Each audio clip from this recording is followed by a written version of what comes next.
आगुणम पंच परमेश जी भगवान की जय। आचार्य कुंद कुंद भगवान की जय। आचार्य कुंद रविशरण महाराज की जय। आचार्य गुरुवर्षि विद्यासागर महाराज की जय। पूज्य आर्य सागर महाराज की जय। मुनि संघ की जय। अहिंसा परमो धर्म की जय।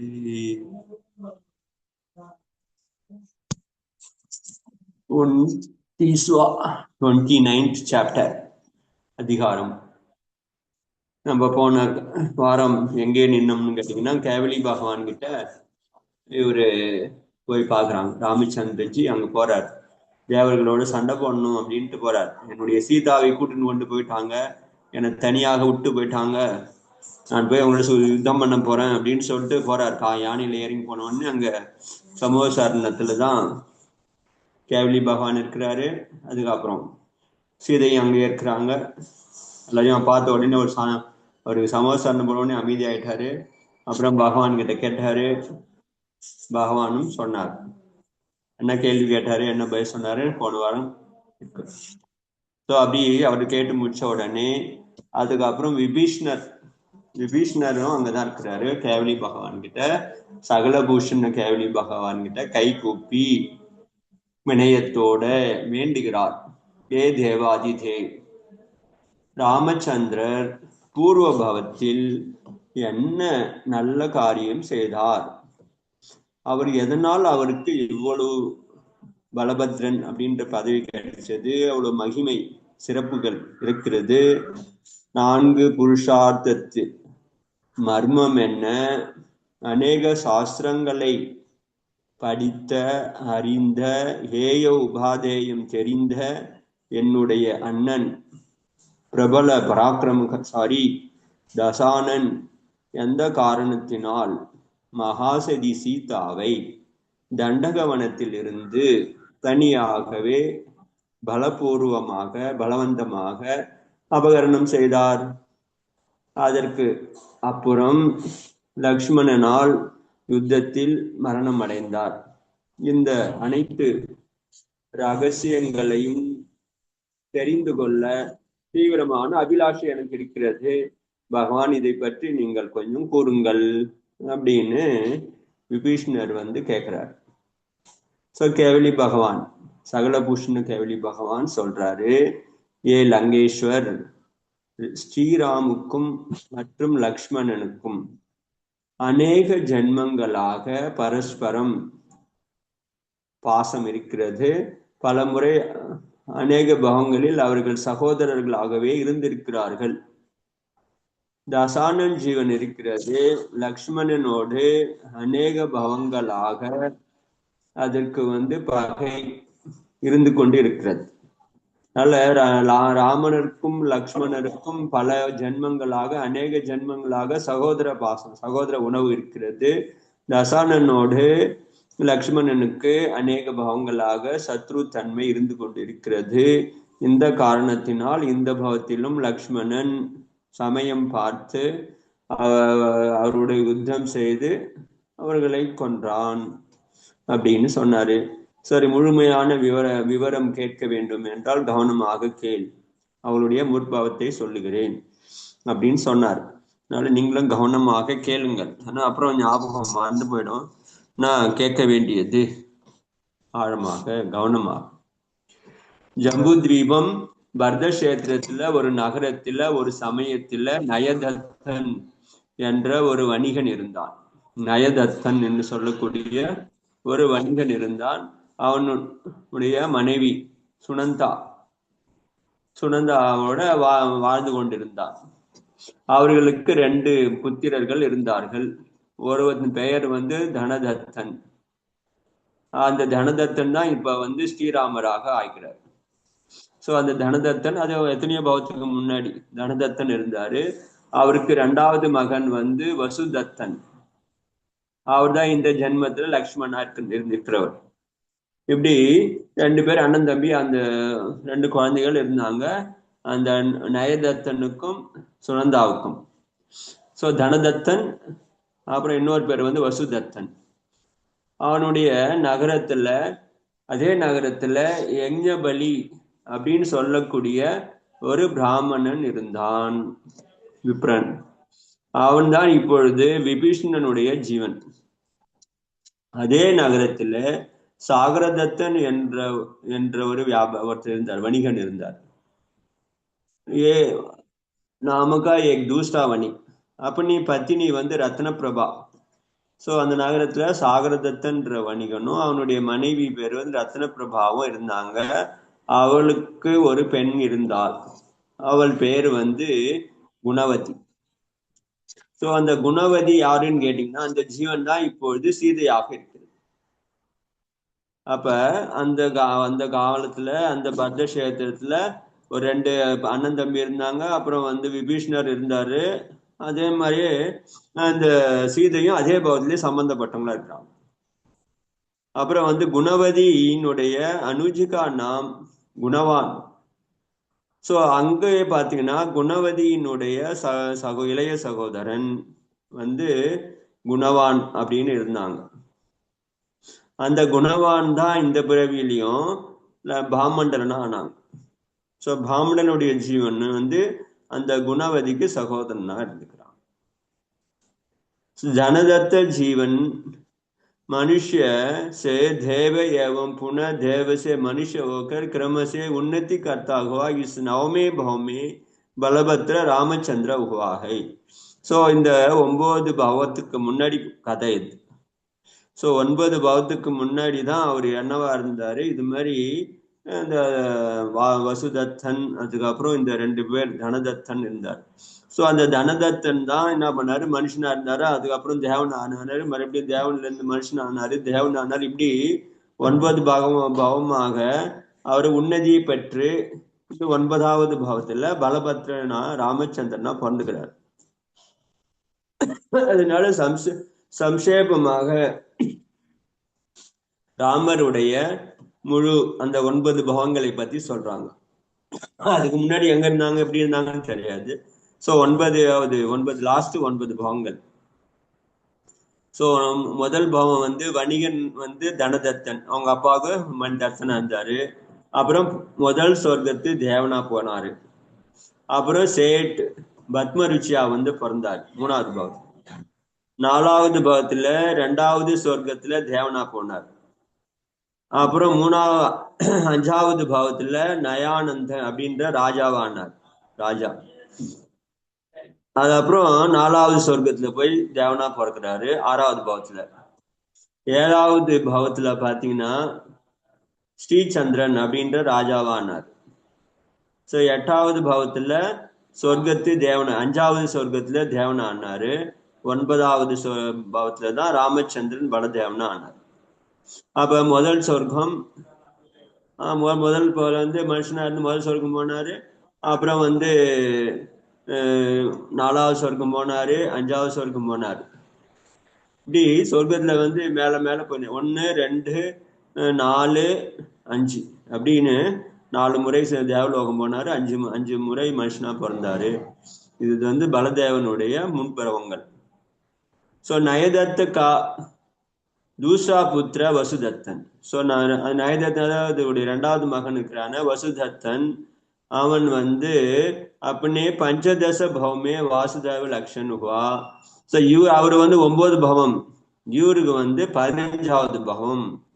15வது பவத்துல தான் லக்ஷ்மணா பிறந்திருக்கிறார் இவருக்கு. ஸோ என்னென்ன பவங்கள் எடுத்தீங்கன்னா அனுக்கிரமமாக லக்ஷ்மணுடைய பூர்வ ஜென்ம விவரம் இப்படி. ஸோ வசுதத்தன் தனதத்தனுடைய 2வது, தனதத்தனுடைய சகோதரன் வசுதத்தன். அப்புறம் வந்து அவரு 2வது பாவத்துல விலங்கா பிறக்கிறார், மிருகம். 3வது வந்து மிருகம்னா மான் சொல்லுவாங்க, மானா பிறந்தார் பொழுது. அதுக்கப்புறம் பன்றியாக பிறக்கிறாரு 3வது பாவத்துல. 4வது பாவத்துல வந்து யானையா பிறக்கிறார், அஸ்தி. 5வது பாகத்துல வந்து எருமையா பிறக்கிறாரு. 6வது பாவத்துல வந்து எருதுவா பிறக்கிறாரு. 7வது பாகத்துல வானரம், குரங்கா பிறக்கிறாரு. 8வது பாவத்துல வந்து என்னவா பிறக்கிறாரு, புலியா பிறக்கிறார். 9வது பாகத்துல வந்து நரியா பிறக்கிறார். 10வது பாவத்துல வந்து மீடா, நாங்க சின்ன எலிஃபண்ட். 10வது பாவத்துல வந்து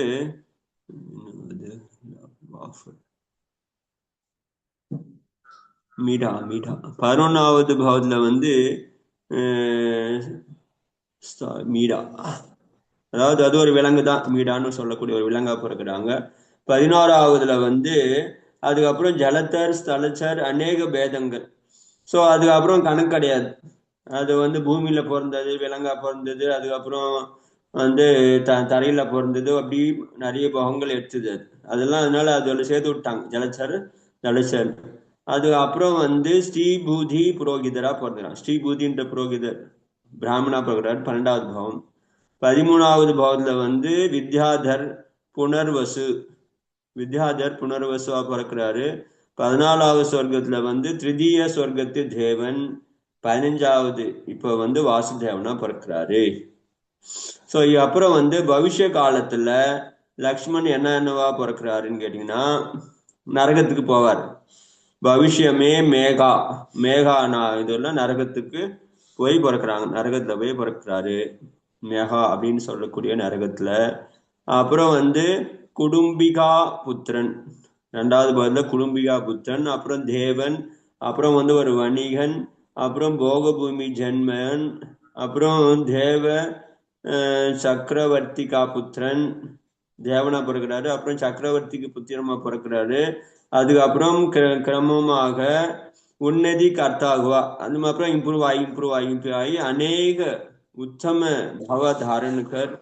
அதுக்கப்புறம் அநேக உத்தம பாவத்தை எடுத்துக்கொண்டு அதுக்கப்புறம் புஷ்கரார்த்த தீபத்துல விதேக கஷேத்திரத்துல போய் சக்கரவர்த்தியா பிறக்கிறாரு மற்றும் தீர்த்தங்கர பதவி பெற்று மோட்சம் அடைவார். அதனால அவர் கணக்கு கிடையாது.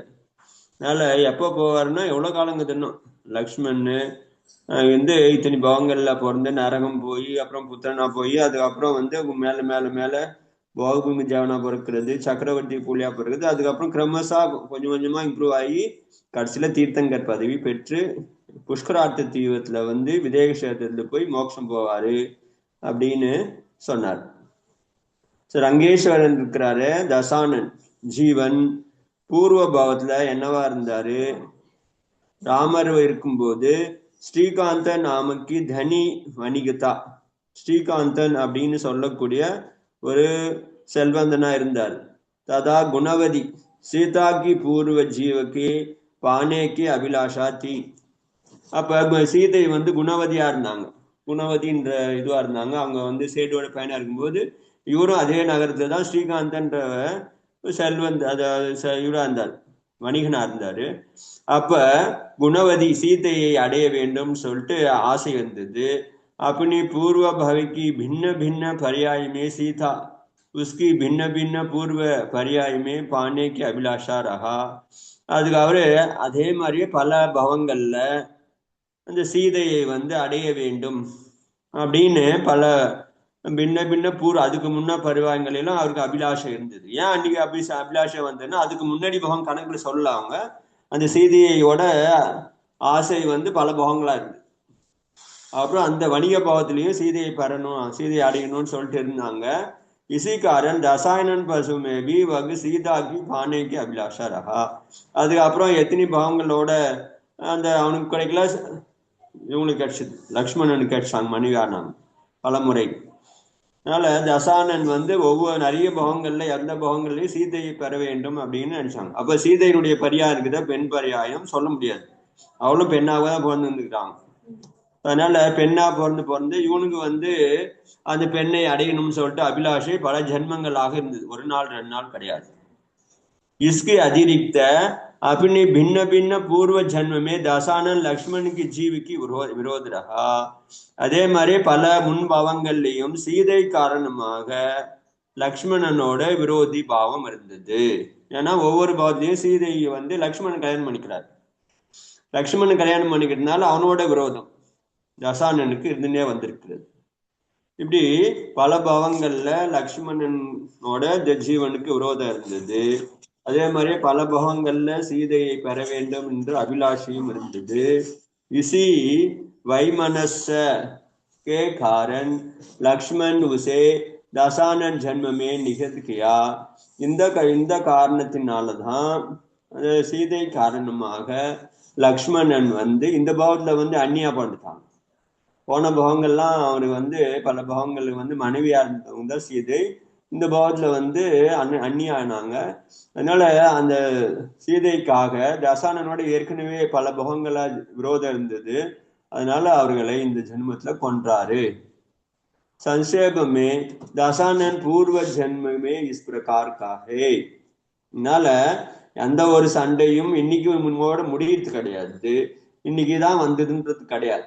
ஜென்மம் ஜென்மமா நம்மளோட யாரோட விரோதம் வச்சுக்கிறோமோ அவங்க இந்த பாவத்திலயும் விரோதியா இருக்கிறாங்க. ஜென்மம் ஜென்மமா நம்மளுக்கு யாரோட பாசம் இருக்குதோ ராகம் இருக்குதோ இந்த ஜென்மத்திலயும் ராகத்துக்கு காரணமா அப்படின்னு தெரியுது ராமாயணத்துல இருந்து. அப்புறம் தசானனுடைய பூர்வ பாவங்கள், அதுக்கு முன்னாடி எவ்வளவு பாவம் இருந்தது, ஆனா அந்த 9வது பாவம் ராமருடைய 9வது முன்னாடி பாவத்தை சொல்லி வச்சுன்னு பார்க்கும்போது அதுல வந்து வணிகன் ஸ்ரீகாந்தன் ஆக இருக்கிறாரு. அதுக்கப்புறம் அந்த லக்ஷ்மணனுடைய பாருங்க, லக்ஷ்மணனோட மிருகமாக்குறாரு. லக்ஷ்மணனும் மானா பிறந்தாரு, இவரும் மானா பிறந்தார். அப்புறம் வந்து 3வது பாவம் சூக்கர் பன்றி, அங்க லக்ஷ்மணனும் பன்றி இவரும் பன்றி. அப்புறம் 4வது பாவம் பாத்தீங்கன்னா யானை, 2 பேருமே யானையா பிறக்கிறாங்க. அப்புறம் 5வது பாவம் பாத்தீங்கன்னா பேஸ் எருமை. 6வது பாவம் பாத்தீங்கன்னா வானரம், வானரம்னா குரங்கு.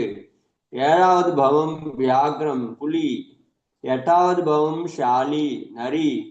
9வது பாவம் மீட்டா, அதான் அதே பாவம் தான். 10வது பாவத்துல வந்து அதே மாதிரி எங்கெங்க லக்ஷ்மண் பிறக்கிறாரோ அதே இடத்துல இவரும் பிறக்கிறாரு. இப்படி அநேக பாவங்கள். 11வது பாவம் அங்க வந்து சம்புவா பிறக்கிறாரு. 12வது பாவத்துல வந்து பிரபாஸ் குந்தன். 13வது பாவத்துல வந்து திருதிய சொர்க்க 3வது சொர்க்கத்து தேவன். அப்புறம் அங்கிருந்து வந்துதான் தசானா பிறக்கிறாரு. அப்படி பார்க்கும்போது இந்த லக்ஷ்மணன் எங்கெங்கெல்லாம் பிறக்கிறாரோ என்னென்னவா பிறந்துக்கிறாரோ அங்கெல்லாம் இவரும் பிறந்துக்கிறாரு. அங்கெல்லாம் சீதையை பிறந்தாங்களா என்னன்னு தெரியாது, ஆனா இந்த பெண் சம்பந்தமா சண்டை ஒவ்வொரு ஜென்மமும் நடந்திருக்கு. மிருகமா பிறக்கும் போது சண்டை நடந்திருக்குது, பன்றியா பிறக்கும் போதும் யானையா பிறக்கும் போதும் எருதுவா பிறக்கும் போதும் குரங்கு. அது மாதிரி 2 பேருமே ஒரே யோனிலே ஒரே இடத்துல பிறந்துக்கிறாங்க தெரியுது இதுல இருந்து. அதனால அவங்களுடைய பகை ஒரு பாவம் பகை கிடையாது. அதுக்கப்புறம் எங்க மறுபடியும் போவாங்க எதிர்காலத்துல அப்படின்னா தசானன் ராவணன் இங்கிருந்து பவிஷ்யமே பாலுகா நரகம், பாலுகா நரகத்துக்கு போவாங்க. அப்புறம் வந்து குடும்பிகா புத்திரனா பிறப்பாங்க, தேவனா பிறப்பாங்க, வணிகன். அப்புறம் போகபூமி ஜென்மம், தேவன், சக்கரவர்த்திக்கு புத்திரன். तदनंतर क्रम से उन्नति करता हुआ अनेक उत्तम उत्तम जन्म धारण करता हुआ भरत क्षेत्र में तीर्थंकर पद धारण कर அஷ்டகர்முக்கு சயகர் மோட்ச பிராப்துவா. பவிஷ்ய கூட பாத்தீங்கன்னா அந்த லக்ஷ்மணனுக்கு எங்க என்ன இருக்குதோ அதே தான் இவருக்கும் வருது. அவரு வந்து நரகம் போயிட்டு அவரும் வந்து குடும்பிகா புத்திரனா பிறக்கிறாரு, இவரும் குடும்ப புத்திரன். தேவனா பிறக்கிறாங்க, வணிகனா பிறக்கிறாரு, போக பூமியில ஜென்மம். அப்புறம் தேவன் சக்கரவர்த்திக்கு புத்திரன் அவரும் பிறக்கிறாரு, இவரும் சக்கரவர்த்திக்கு புத்திரமா பிறக்கிறாரு. அப்புறம் வந்து பல பிறவிகள்ல மேல மேல பதவி உயர்வு பெற்று அதுக்கப்புறம் அவரு வந்து இந்த கஷேத்திரத்துக்கு போய் போறாரு தீர்த்தங்கரா. இவரு இந்த பரத கஷேத்திரத்துல போயிட்டு, எந்த பரதம் தெரியல, ஜம்புத்தியமா இல்ல வேற பரதமான்னு தெரியல. ஸோ பரத கஷேத்திரத்துல தீர்த்தங்கர் பதவி அடைந்து கர்மத்தை க்ஷயம் பண்ணுவாரு அப்படின்னு சொன்னார். ஏ விபீஷணன் தூ யஜ்ஞ பலி பிராமன் ஜீவ ஹை. ஸோ உன்னுடைய பாவம் சொல்றேன் கேளு. நீ வந்து யஜ்ஞ பலி அப்படின்னு பிராமணனா இருந்த. அவர் வந்து ராமர் இருக்கும்போது பூர்வ ஜன்மத்தி விஷப பைலுகா ஜீவ், மரண காலத்துல அந்த பூர்வ ஜென்மத்துல ஒரு எருது வந்து ஜீவன் மரண காலத்துல நமோங்கார மந்திரத்தை கேட்டு அதன் காரணமாக சொர்க்கம் போச்சு. அதுக்கப்புறம் மனுஷ கதியில சுக போகக்கு ஏகு கபி துவஜா சுக்ரீவ ஹுவா. ஸோ இந்த கபி துவஜா சுக்ரனா உண்டு. அதாவது ஒரு எருது தான் மரண காலத்துல நமோங்கார மந்திரம் கேட்டு அதுக்கப்புறம் மனுஷ வந்து அப்புறம் இந்த சுக்ரீவனா பிறந்தது. பாமண்டலன் சுக்ரீவன் மற்றும் நீ பூர்வ ஜென்மத்தில் பிரிதி ததா புண்ணிய की प्रभाव से पुण्य अधिकारी पुरुषोत्तम राम की अनुरागी हुए हैं. அதனால உங்களுக்கும் பாத்தீங்கன்னா சம்பந்தம் இருக்குது. பாமண்டலுக்கும் சுக்ரீவன் நீங்க 3 பேரும் பூர்வ ஜென்மத்துல அவரோட பாசமா இருந்தீங்க, ராமரோட. அந்த புண்ணியம் வர புண்ணியத்தினுடைய பிரபாவத்தினால நீங்க இந்த பாவத்துல ராமருக்கு பாசத்தோட இருக்கிறீங்க. அதனால விபீஷணனும் அப்போ வந்து யஜ்ஞபலின்ற ஒரு பிராமணா இருந்தார் அந்த 9வது பாவத்துல. அதுல இருந்து பல பாவங்கள் அவரும் வந்து இந்த பாவத்துல வந்து விபீஷணா பிறக்கிறார். குணவதின்னு சொல்லக்கூடிய சீதை. சோ அந்த குணவதின்னு சொல்லக்கூடிய சீதையினுடைய ஜீவன் முன்னாடி பாவத்துல குணவதியா இருக்கிறது. அதை அடைய வேண்டும் என்ற ஆசை காரணமாக வசுதத்தன் வர்த்தமான காலத்துல லக்ஷ்மண ஜீவன், ததா ஸ்ரீகாந்தன் தசானனுடைய ஜீவன் மே பரஸ்பர் விரோதுவா. சோ அந்த குணவதியை திருமணம் செய்யணும்னு சொல்லிட்டு 2 வணிகருடைய பசங்களுக்கும் சண்டை நடந்தது. அந்த ஜீவன் யாரு? லக்ஷ்மணுடைய ஜீவனும் தசானனுடைய ஜீவனும் பரஸ்பரம் சண்டை போட்டுக்கினாங்க. தோனோ லடே மரே. சோ அதனால அந்த சீதை அந்த ஜீவனை திருமணம் செய்யணும்னு சொல்லிட்டு 2 பேருமே சண்டை போட்டு 2 பேருமே ஒருத்தங்களை வெட்டின்னு செத்து போயிட்டாங்க, லடுகை மரே. அப்புறம் सीता की गुणवती तथा वेदवती नामक पूर्व जन्म पर्याय में उन्हें पाने की अभिलाषा दासानन की पूर्व पर्याय की जीवन उत्पन्न हुआ. அப்ப சீதை வந்து குணவதியா இருக்கும்போது சண்டை போட்டுன்னு செத்து போயிட்டாங்க அவருக்காக. அதுக்கப்புறம் வேதவதின்ற பிரிவில வேதவதின்ற பெண்ணாக இருக்கும்போது அவள் சீதை ஜீவன் அவளை அடைய வேண்டும்ன்றதுக்காகவே தசானனும் அந்த லக்ஷ்மணனும் சண்டை போட்டுக்கினாங்க. தசானன் பரியாயத்திலையும் சீதையை அபகரணம் செய்தது அந்த காரணமாக தான். சோ வேதவதி குணவதிக்கு பாராவி பரியாயகை. சோ வேதவதின்னு சொல்றது வந்து குணவதி ஜீவனுடைய 12வது பவம். சோ அந்த பவத்திலையும் பாத்தீங்கன்னா வேதவதியை அடையணுன்றதுக்காக சண்டை போட்டுக்கினாங்களாம். அது 12வது பவம். அதுக்கப்புறம் குணவதியினுடைய 12வது பவத்துல வந்து வேதவதி की पिता ஸ்ரீபூதி புரோஹித் வசுதத்து की भारावे வசுதத்து की भाराव பரியம். அப்ப வந்து இந்த லக்ஷ்மணுடைய ஜீவன் இருக்குது வசுதத்து, அது வந்து அதனுடைய 12வது பவம். சீதைக்கும் 12வது பவம், ஸ்ரீபூதிக்கும் அந்த வசுதேவனுக்கும் வசுதத்தன் சொல்லக்கூடிய லக்ஷ்மணனுக்கும் 12வது பவம். मरणोपरांत स्वर्ग गया, वहां से छायकर प्रतिष्ठ नामक नगर में புனர்வசு வித்யாதர் हुआ. ஸோ அப்புறம் அவங்களும் அங்கிருந்து 2 பேருமே மரணத்தை அடைஞ்சு சொர்க்கம் போனாங்க. அங்கிருந்து பிரதிஷ்டித்து நாம் சொல்லக்கூடிய நகரத்துல புனர்வசு அப்படின்னு வித்யாதரனாக லக்ஷ்மணனுடைய ஜீவன் பிறந்தது. புனர்வசு நிதான ரகி சகித் தபகர் சொர்க்க கயா. சோ அந்த புனர்வசுன்னு சொல்லக்கூடிய அந்த ஜீவன் தான் லக்ஷ்மணுடைய ஜீவன் வந்து அந்த பவத்துல அபிலாஷன் நிதானம் பண்ணுச்சு. எதுக்காக? அந்த நாராயணன் பதவிக்காக ஆசைப்பட்டது அந்த முனிவரா இருக்கும்போது. அதன் காரணமாக அவர் போய் தேவலோகம் போய் மறுபடியும் இங்க வந்து நாராயணனா பிறந்தார். பலபத்ர ஸ்ரீராம் கி லகு பிராத்தா லக்ஷ்மண் நாராயண் ஹுவா. அதனால அந்த நாராயணன் பதவியை அப்ப ஆசைப்பட்டார் 3வது பாவத்துல முனியா இருக்கும்போது. இப்போ வந்து அவருக்கு கிடைச்சது. அவரு வந்து ராமருடைய சகோதரன் லக்ஷ்மண் ஆனார். பூர்வமே சலே ஆரகே வைரகி காரணிகி லக்ஷ்மணுக்கே தசானன் சங்கிரம நிகிது யாகே. அதாவது பூர்வ பாவத்துல 2 பேருக்கும் எத்தனையோ பாவங்கள்ல நம்மளுக்கு தெரிஞ்சு 15 பாவம், ஆல்மோஸ்ட் 15 பாவம் முன்னாடி நடந்ததுல இருந்து தெரியுது 2 பேருக்குமே விரோதம் இருக்கு. சோ எது காரணமா இருக்குது? அந்த பெண் காரணம் இது குணவதி காரணமா ஆரம்பிச்சது. அதுக்கு முன்னாடி எத்தனை முறை தெரியாது, சண்டை நடந்து நம்மளுக்கு தெரியல. ஆனா குணவதி பரியாயத்துல இருந்தே சண்டை விரோதம் இருக்கிறது.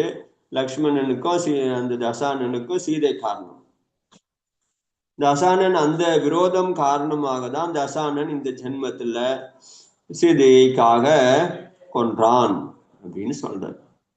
दशानन के पूर्व जन्म में जीव संपु श्रीकांत जीव की 11वें पर्याय में सीता की पूर्व जन्म की जीव वेदवदी से जो विपर्य किया उसी की परिणाम हेतु वेदवदी का वर्धमान जीव सीता के रूप में दशानन विनाश की कारण बना.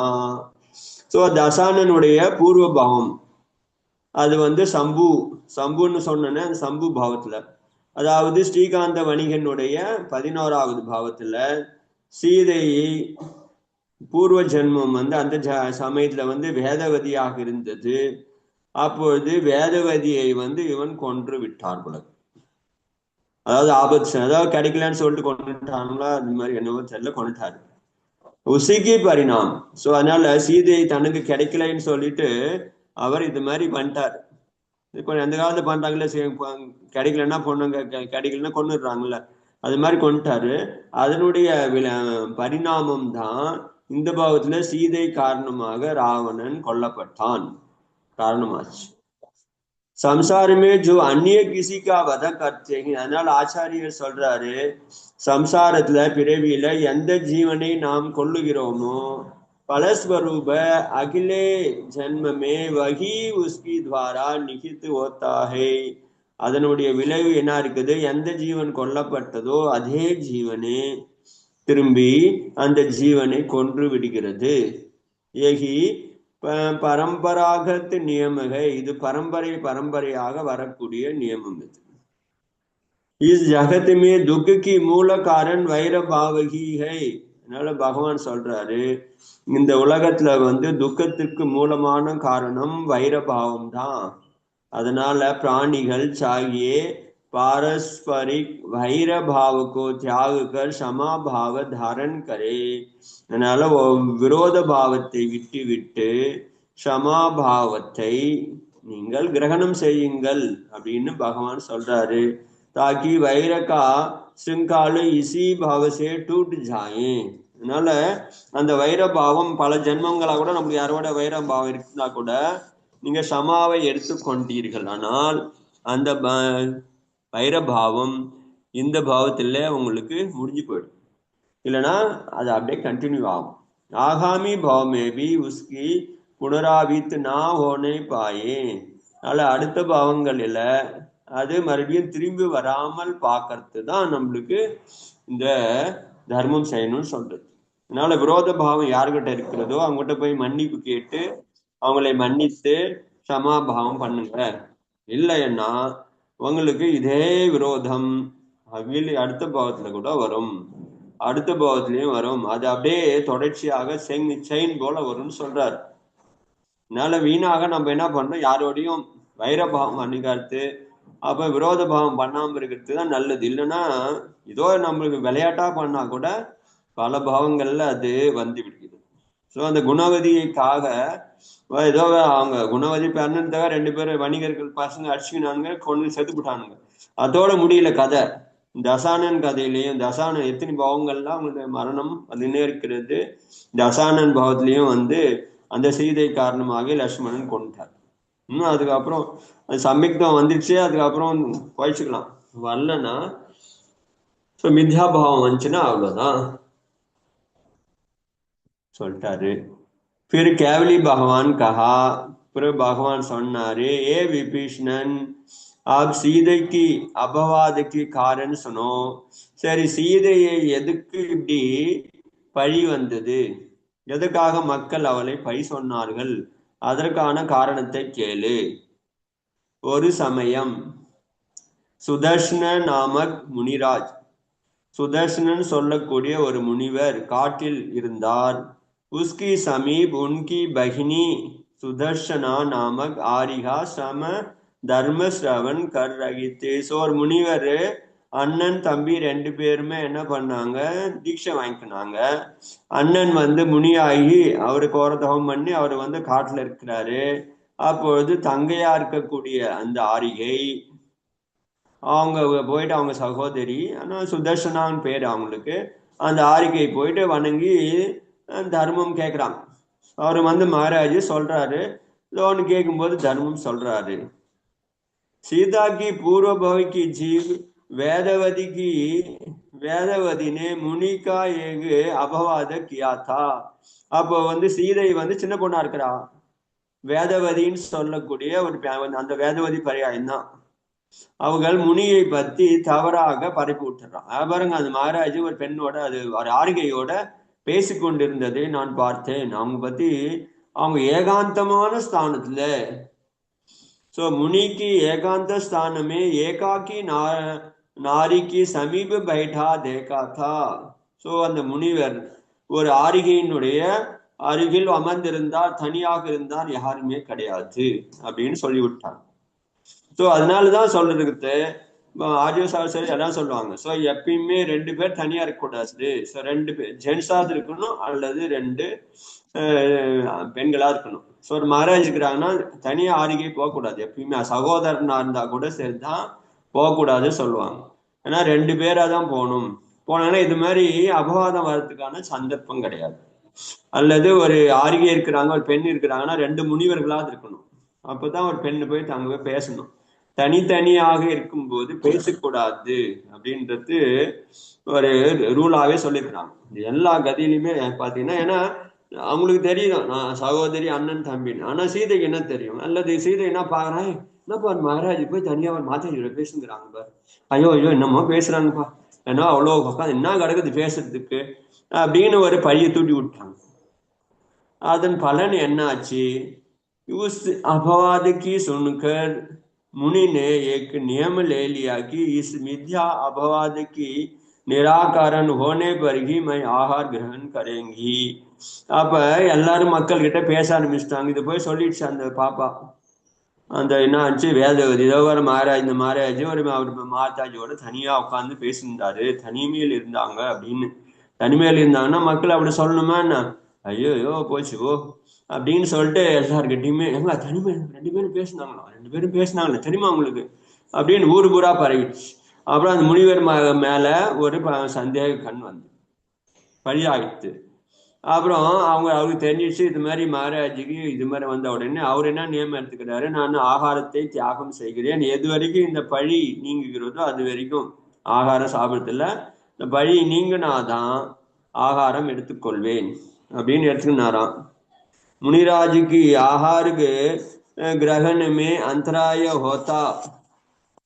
அதனால மகாராஜ் ஆகாரம் எடுக்கலனாரு, அவருக்கு அந்தராய கிரமம் ஹோத்தா அது மாதிரி ஆகிவிட்டதுன்னு தெரிஞ்சு अंत में नगर की शासन देवता ने वेदवதி की भांति किया कि वह अपने मुखार बिंद से नागरियों से एक स्पष्ट कर दिया। उसने मुनि को अपवाद किया है, तदा वे मुनि अब आरिहा वस्तुतः सहोदर भ्राता एवं भगिनी है। तदनंतर वेदवதி मुनि को निकट गई और उनसे अपने अपराध की क्षमा याचना की. ஸோ அந்த நகர தேவதை இந்த மாதிரி மகாராஜுக்கு அவர் ஆகாரமே போல இருக்கிறத பார்த்துட்டு அந்த நகரத்தினுடைய தேவதை என்ன பண்ணிச்சு, இந்த இவனுடைய கூட வந்து கனவுல சொல்லிச்சா என்னன்னு தெரியல, வேதவதிக்கு வந்து சொல்லுது, நீ இது மாதிரி பண்ணிட்ட, நீ வந்து பாவம் பண்ணிக்கிற அப்படின்னு சொல்லிச்சான். பாந்திக்கியா அதுக்கப்புறம் தான் அவனுக்கு தெரியுது, சரி நீயே போய் அந்த பழியை நீக்கலைன்னா உனக்கு தான் கஷ்டம்னு சொல்லிச்சான். அதுக்கப்புறம் அவங்க சகோதரர்கள் 2 பேருமே சகோதர சகோதரிக்கு நீ வந்து தவறான சொன்னதுனால அப்ப அவருக்கு ஆகாரம் ஆகலை அப்படின்னு சொல்லிட்டு அவருக்கு தெரிஞ்சு, அதுக்கப்புறம் வேதவதியே போய் மூல் மக்கள் எல்லாம் கூப்பிட்டு, ஐயோ நான் தப்பு சொல்லிட்டேங்க, அவங்க வந்து சகோதரன் சகோதரி, அது மாதிரி நான் சொன்னதுக்காக என்ன நான் மன்னிச்சிருங்க அப்படின்னு சொல்லிட்டு அவர் சொன்னாலாம், நான் தவறா சொல்லிட்டேன்னு சொல்லிட்டு. அதுக்கப்புறம் வேதவதி என்ன பண்றாங்க, முனிவர் அருகில போய் தன்னுடைய அபராதத்திற்காக மன்னிப்பு கேட்கிறாளாம். இஸ் பிரகார் முனி கா அபவாது நிவாரண ஹுவா. அப்புறம் தான் அந்த அபவாதம் பழி வந்து போயிடுச்சு. அவளே பழி சொன்னவ அப்புறமேல் அவரே வந்து இல்லை அவங்க சகோதர சகோதரிகள் அப்படின்னு சொல்லி அதுக்கப்புறம் அவர் தர்மம் கேட்டாங்க, வேற ஒன்றும் கிடையாது அப்படின்னு சொன்னதுக்கு அப்புறம் தான் அந்த பழி நீங்கிச்சு. இசைக்காரன் அந்த வேதவதியினுடைய ஜீவனுடைய பரியாயம் தான் சீதை பரியாயம். இந்த பரியாயத்துல அவளுக்கும் இது மாதிரி மித்யா ஆரோபம், அது மாதிரி பொய்யான அபவாதம் நடந்தது, மக்கள் நடுமத்துல நடந்தது. पूर्व जन्म में जो जैसा करता है उसकी वैसा ही फल पाता है. பூர்வ ஜென்மத்துல யாரை எப்படி காரியம் செய்கிறார்களோ அவர்களுக்கு அப்படியே பலன் கிடைக்கிறது. सम्यक दर्शन रूपी रत्नत्रय की एक अंग एक है कि उसकी धारक अपने गुण को तथा दूसरों की अवगुणों को कभी प्रकट ना करे. அதனால சமயக் தர்சனத்தின் ரத்தினத்தினுடைய ஒரு அங்கம் என்ன அப்படின்னு கேட்டீங்கன்னா, தன்னுடைய குணங்களை எப்பொழுதும் வெளிப்படுத்தி கூடாது. என்ன யாரும் தெரியுமா, நான் இவ்வளவு குணவான இவ்வளவு நல்லவன் அப்படின்னு நம்மளுக்கு நாமே சொல்லிக்கூடாது. அதனால அந்த குணம் வந்து மித்யாதிஷ்டி கிட்ட தான் இருக்கும், தன்னை புகழ்ந்துகிறது. ஆனா சமயக் திருஷ்டி வந்து தன்னை புகழ்ந்துக்க மாட்டாரு. அதே போல மற்றவர்களுடைய அவகுணங்களை குற்றங்களை வெளியில சொல்லிக்கிறது. வெளியில சொல்லும் போது அதனால நான் வந்து தாழ்ந்த நீச்ச கோத்திரம் பந்தமாகுது. அதனால சமயக் திருஷ்டிக்கு நீச்ச கோத்திரம் ஆகாது, மித்யா திருஷ்டிக்கு தான் ஆகும். அதனால மற்றவங்களுடைய தோஷங்களை நம்ம அவகுணங்களை வெளியே சொல்லினே இருந்தோம்னா நம்மளுக்கு வந்து அந்த சமயம் பூரா பாவம் பந்தமாகும். அதனால நீச்ச கோத்திரம் பந்தமாகும். இசீஹி உபகூன கங்க காத்தேகே, இததான் வந்து உபகூகன அங்கம். தப்பு கூட செஞ்சிருக்கலாம், ஆனால் அதை நம்ம வந்து நம்ம வாயால வெளிப்படுத்தக்கூடாது. அப்படி வெளிப்படுத்தாம இருக்கிறதுக்கு பேர் தான் உபகூகன அங்கம். இசி ஹேது பரிநிந்தா கா நிஷேதே கியாகை, இத காரணத்தினாலதான் ஆகமங்கள்ல வந்து மற்றவர்களை நிந்தனை செய்யக்கூடாது அப்படின்னு சொல்லியிருக்கிறாங்க. குருகி நிகட ஸ்வயம் அப்பனா தோஷ பிரகட் கரே. அதனால நம்மளுடைய குற்றங்களை நம்ம தான் சொல்லணும். குரு கிட்ட போயிட்டு நான் இது மாதிரி தப்பு பண்ணிட்டேன், இது மாதிரி குற்றம் என்கிட்ட இருக்கிறது அப்படின்னு சொல்லணும். அதுக்கான பிராயசித்தமும் அவங்ககிட்ட கேட்டு என்ன பண்ணா இந்த குற்றம் போகும் அப்படின்னு பிராயசித்தம் எடுக்கணுமோ தவிர மற்றவங்களுடைய குற்றங்களை வெளிப்படுத்தி அவர்களுக்கு அவமானமோ கஷ்டமோ வந்ததுன்னா நம்மளுக்கும் அதே மாதிரி கஷ்டம் வரும் அப்படின்னு பகவான் சொன்னாரு. கேவலி பகவானுடைய திவ்யத்துவனி மூலமாக உலக மக்களுக்கு நல்ல உபதேசம் கிடைச்சது. கேட்டு நிறைய பேரு மனிதர்கள், தேவர்கள், வித்யாதர்கள், நரநாகர் எல்லாமே ஒரு பெரிய ஒரு இது ஆனந்தம் அடைஞ்சிட்டாங்க.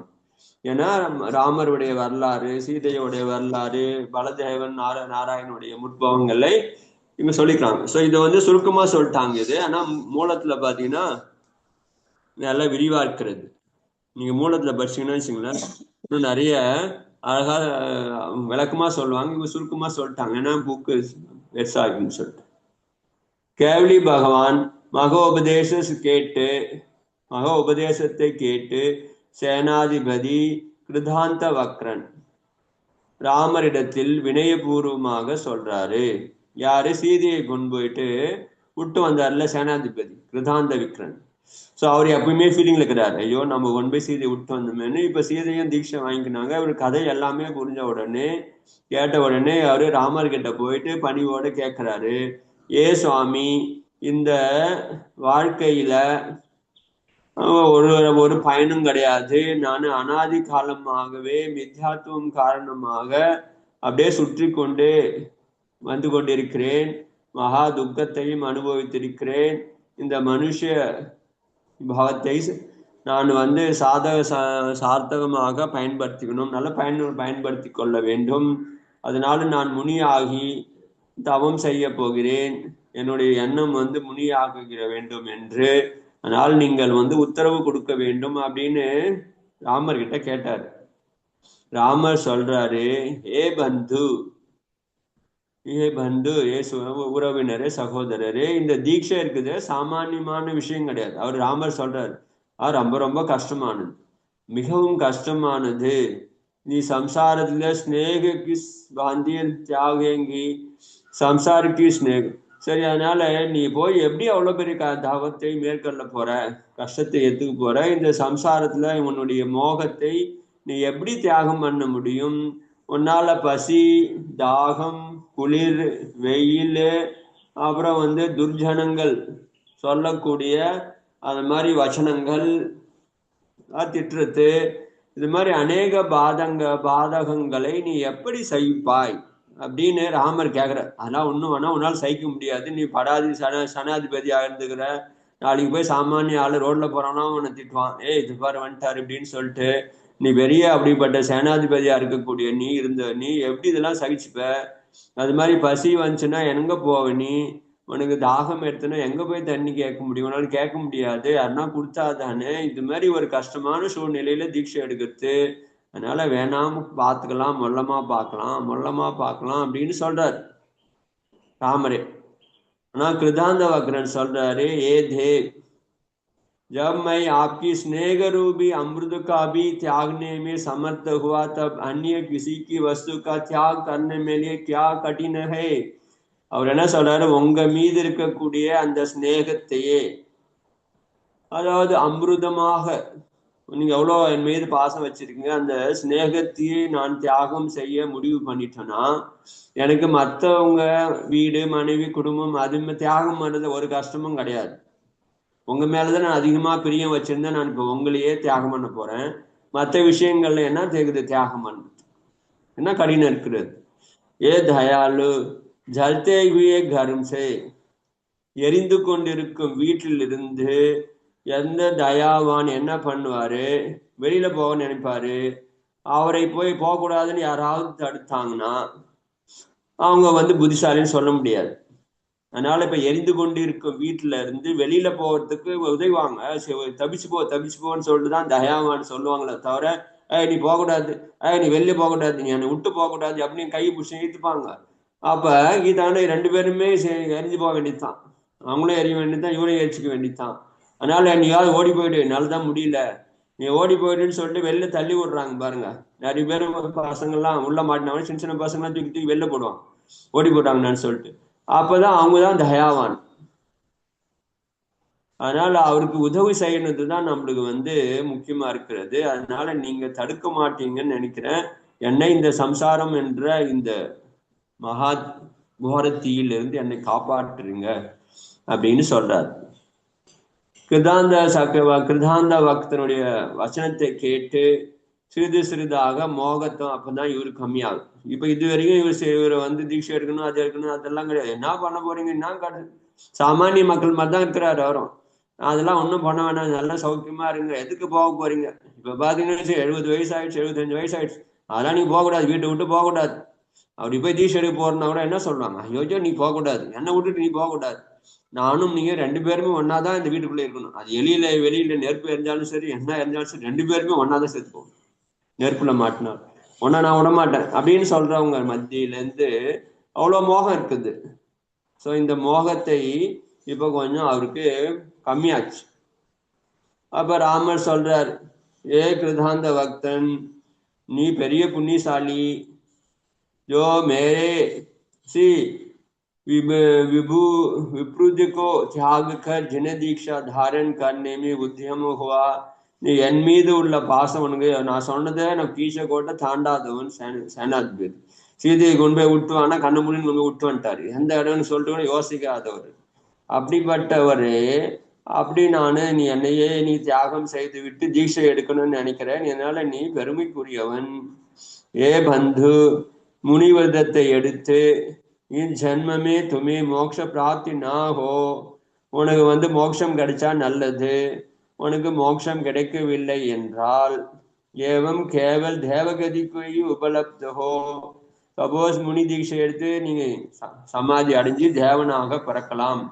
ரெண்டு கதி தான் இருக்குது. ஒண்ணு மோட்சம் போயிடுவேன், மோட்சம் போனா நான் ஒன்றும் சொல்ல முடியாது, மோட்சம் போயிட்டு நீ. ஆனா தேவகதிக்கு போயிட்டேன்னு வச்சுங்களேன், எனக்கு நீ உதவி செய்யணும். என்ன செய்யணும்?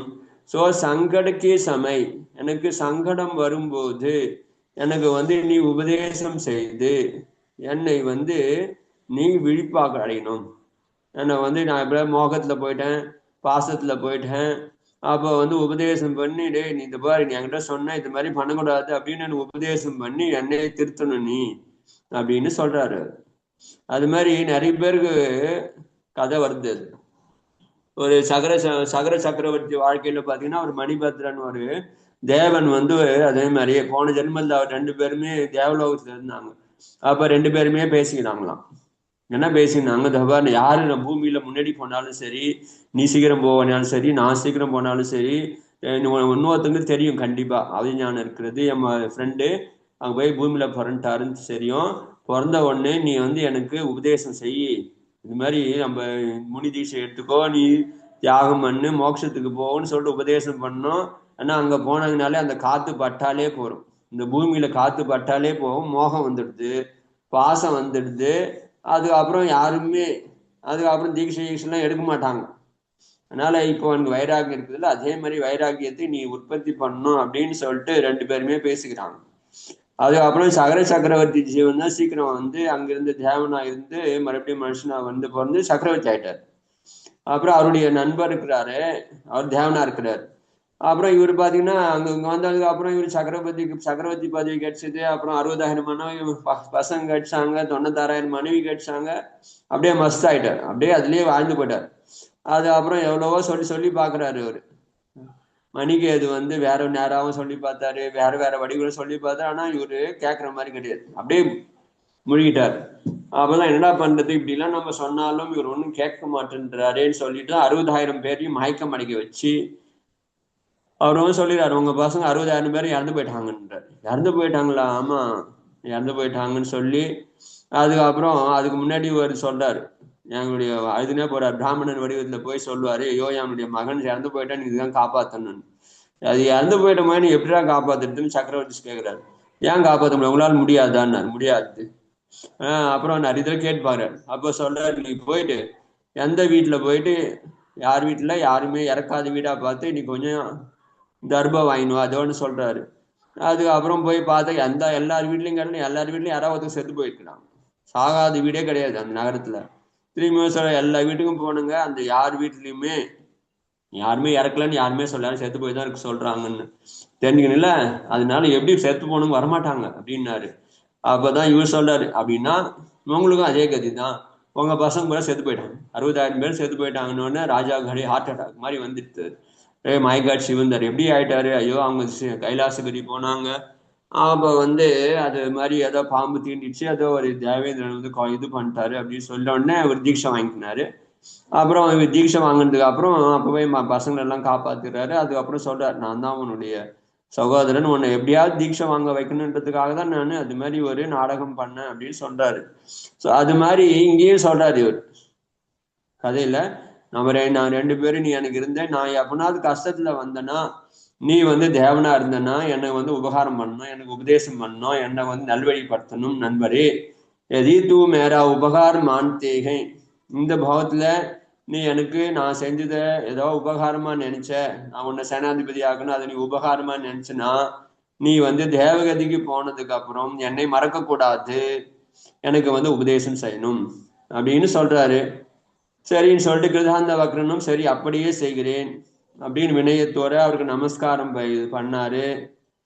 உங்களுடைய இச்சை போலவே நான் இருப்பேன் அப்படின்னு வாக்கு கொடுத்துட்டாரு. அதுக்கப்புறம் கிருதாந்த வக்ரன் உடனே தன்னுடைய ஆபூஷணங்களை எல்லாம் வேற யார்கிட்டும் கேட்கணும் அவசியம் கிடையாது, ராமர்கிட்ட தான் கேட்கணும். அப்புறம் வீட்டுல மனைவி கிட்ட பசங்க கிட்ட கேட்கிறாரு, அது மாதிரி யார்கிட்டையும் கேட்கல, ஏற்கனவே அவங்களாம் தியாகம் பண்ணிட்டார்.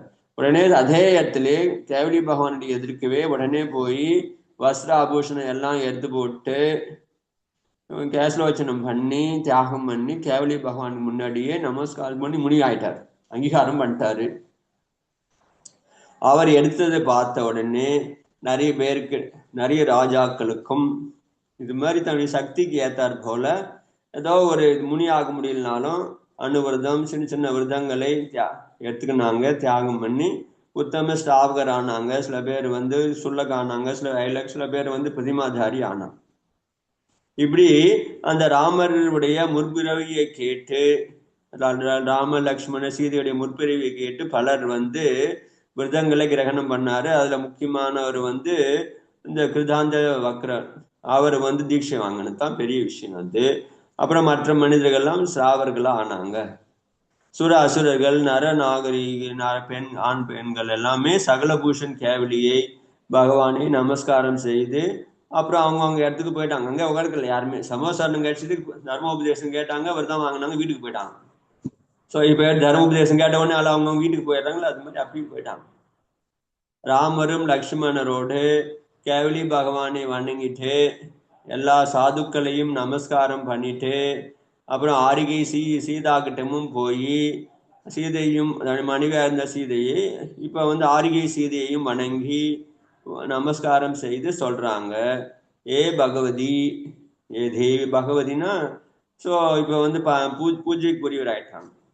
சீதையை பார்த்து சொல்றாங்க, ஏ பகவதி நீ தன்யன், நீ வந்து பெருமைக்குரியவள், பெருமைக்குரியவர், நீ வந்தனீய மகாசதி, நீ வந்து போற்றுதலுக்குரிய சீல விரதத்தை உடைய மகாசதி, தூணே ஜின அமிர்தகோ பானுக்கியா, நீ வந்து ஜின அமிர்தத்தை, ஜின பகவானுடைய அமிர்தத்தை குடித்தாய், கேட்டாய், குடித்தாய். ஜிசே தேரா பவரோக தூர் ஓகையா, அதனால உன்னுடைய பிறவி என்ற வியாதி போய்விட்டது, நீ ஆர்கி ஆகிவிட்டீர்கள். மேரே அபராத க்ஷமா கரோ, அதனால கர்ணாக, அதனால நீங்க கிரகஸ்ல இருக்கும்போது நான் இழைத்த எத்தனை தவறுகளையும் என்னை மன்னித்து விடுங்கள் மாதாஜி அப்படின்னு ராமர் போயிட்டு சீதையை வணங்கி தன்னுடைய மன்னிப்பை கோருகிறார். இப்படி ஸ்ரீராமர் வந்து ஆர்கையினுடைய ஸ்துதி பண்ணிட்டு சித்தத்துல சிந்தனை பண்றாரு.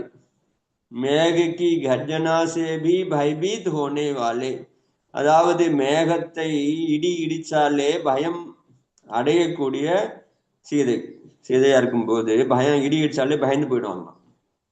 ததா அத்தியந்த பீரு சுபாவகி சீதா, அது மாதிரி ரொம்ப பயந்த சுபாவத்தை உடைய சீதா இந்த தபஸ்வி பதவியை எடுத்துக்கொண்டு இந்த பயங்கரமான காட்டில் எப்படி வாசம் செய்ய போகிறார்களோ அப்படின்னு சிந்தனை பண்றாங்க. ஏன்னா சீதையை பத்தி தெரியும் அவங்களுக்கு, வீட்டுல இருக்கும்போது எப்படி அவ்வளவு பயந்தவங்கள், பயந்த சுபாவம் உடைய சீதை எப்படி இந்த காட்டுல போயிட்டு தனியாக ஏதாவது சங்கத்தோட இருந்தா கூட காட்டுல எப்படி இருப்பார்கள். ஏ கோமலாங்கி சுமோனோஜா ராஜமகள் மே கோமல் சையா பர் சயன் இது கத்தித்து, இந்த கோமலமான அங்கங்களை அதாவது உடலை உடைய இந்த அழகான சீதை ராஜ அரண்மனையில கோமலமான மெத்தை மீது, அதாவது இளவு மஞ்சு மெத்தை, அதுக்கப்புறம் மயில் இறகு மச்சு, அது மாதிரி மெத்தையில தூங்கின இந்த சீதை இப்பொழுது இந்த காட்டில் இந்த விலங்குகள் வைக்கக்கூடிய இந்த பயங்கரமான வனத்தில், அப்புறம் ரொம்ப இந்த பாறை மீது அல்லது இந்த பூமியின் மீது எப்படி உறங்குவார். ராத்திரி வெதியற்கரைங்க எப்படி வந்து உறங்க முடியும்? இது மாதிரி கல் மேல படுக்கலாம், இல்ல பூமியில படுக்கணும். அங்க என்ன யாரு பாய் கொடுப்பாங்க, யாரும் வந்து இது கொடுப்பாங்க, பெஞ்ச் கட்டில் கொடுப்பாங்க, யாரும் கிடையாது, போயினே இருக்க வேண்டியதுதான். அதனால எப்படி காட்டுலதான் இருப்பாங்க அவங்களாம் கூட. காட்டுல எப்படி இருப்பாங்க இவங்க? ஐயோ, मैंने मूढ़ जनों की अभवाद सत्य मानकर इस महासति को स्वग्रह से निकासित कर दिया. நான் வந்து இந்த மூட மக்கள் சொல்றத பேச்ச கேட்டு அபவாதம் நினைச்சு, அபவாதத்தை பொய்யை வந்து உண்மையா நினைச்சு இந்த சீதையை நான் வீட்டை விட்டு தியாகம் பண்ண வச்சேன். அதுக்கப்புறம் நான் இது மாதிரி நெருப்புல குதிக்க சொன்னேன். இப்படி எல்லாம் நானு தவறு பண்ணிட்டேன். அதனாலதான் வைராகியம் அடைஞ்சு இவங்க எடுத்துட்டாங்க. இல்லைன்னா இவங்க வந்து சீதை வந்து தீட்சா வாங்குற மாதிரி ஐடியா கிடையாது அவங்களுக்கு. என்னை விட்டுட்டு போறதுக்கு மாதிரி ஐடியா இல்லை. ஆனா நான் கொடுத்த கஷ்டத்தினாலதான் அவங்க வந்து மனசு வைராகியம் வந்து இப்ப தீட்சை வாங்கிட்டாங்க. எப்படி இந்த கஷ்டத்தை எல்லாம் அவங்க சகித்தாங்களோ அப்படின்னு ஸ்ரீராமர் இதயத்துல அநேக விதமான விகல்பங்கள் வந்து கொண்டிருந்தது. கேவலி பகவானுடைய வசனுக்கோ சுமரன் கண்வே சாந்த சித்த ஹுவே. ஆனா கேவலி பகவான் சொன்ன இந்த மாதிரி முன்னாடி பகவத்ல இது மாதிரி பண்ணாங்க, அது மாதிரி எல்லா கதையும் கேட்டதுனால அந்த அமிர்தம் சரி கர்மத்தினுடைய விளைவு யாரும் என்ன பண்ண முடியும் அப்படின்னு அவங்களுடைய மனசு மறுபடியும் சாந்தமாயிடுச்சு. அதுக்கப்புறம் மறுபடியும் ஆரிகா சீதாக்கோ பிரணாமக்கர் சீதையை வணங்கி அங்கே 2 மகன்களும் என்ன பண்றாங்களா, அனங்கல் அவனும் மதனாங்குஷனும் அங்கே அங்க சீதையே பார்த்துன்னு உக்காந்துக்கிறாங்க. என்ன பண்றது பசங்களுக்கு? அப்புறம் 2 பசங்களையும் கூப்பிடுறாரு, வாப்பா போலாம், இனிமேட்டு அம்மாலாம் ஒண்ணும் கிடையாது வா அப்படின்னு சொல்லிட்டு அனங்கல் அவனையும் மதன அங்குஷத்தையும் கூட்டு கொண்டு தன்னுடைய வீடு திரும்புறார். அயோத்தியா வந்துட்டார். அதனால அம்மா விட்டு பிரியாம அங்க நிக்கிறாங்க பசங்க 2 பேரையும், நீவெல்லாம் அம்மா உங்களுக்கு கிடையாது வான்னு சொல்லிட்டு கூட்டு வந்துடுறாரு. திருப்பி அயோத்தியாவுக்கு கூட்டு வந்துடுறாரு. धीरे धीरे उनका சோக சாந்த் ஹோத்தா கயா. ஆனா சோகத்துல இருந்தார். சீதை பிரிஞ்ச சோகம். ஆனாலும் கொஞ்சம் கொஞ்சமாக அந்த சோகம் மறைய ஆரம்பிச்சது. அதுக்கப்புறம் மறுபடியும் தன்னுடைய ராஜ காரியங்களில அவர் ஈடுபட ஆரம்பிச்சார்.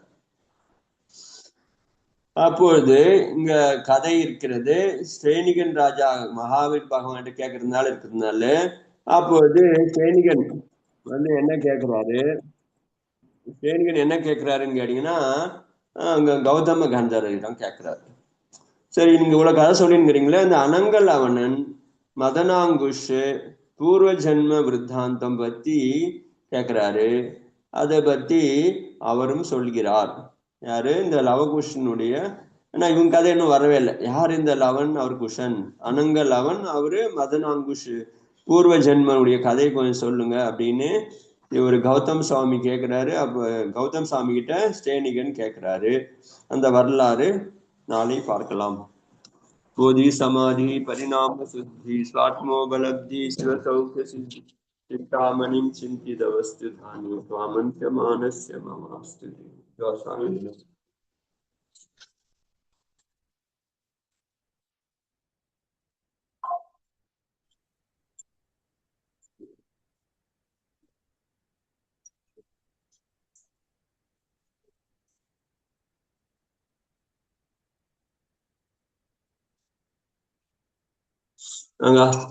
சந்தேகமா கேட்க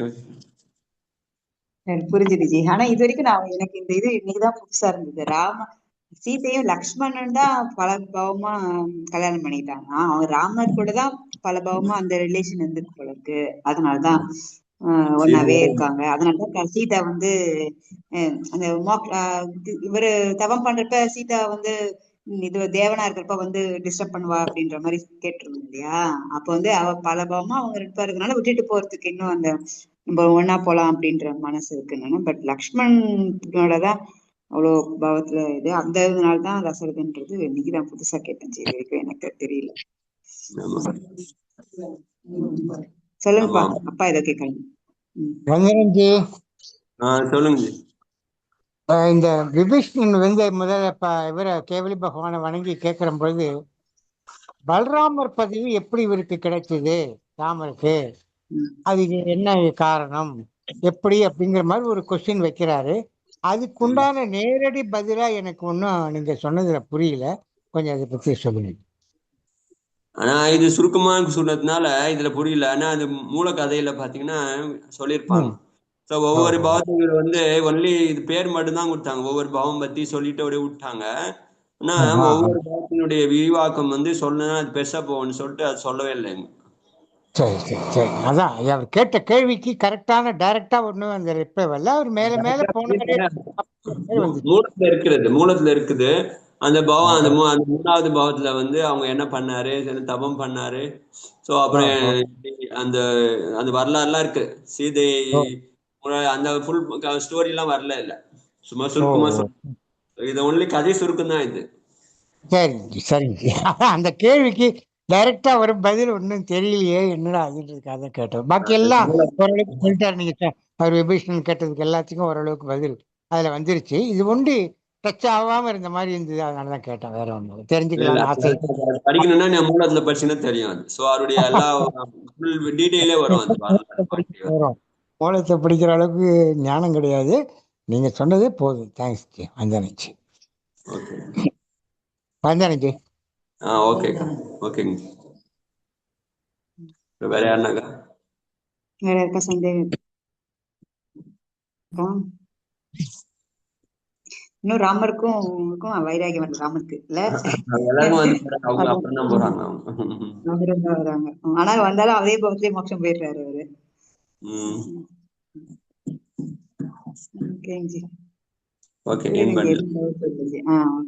கம்யூனிகேஷன் நல்லா இருக்கு. ஜெய்சன் வந்தனஞ்சி. ஜெய்சன் நாளைப்பா.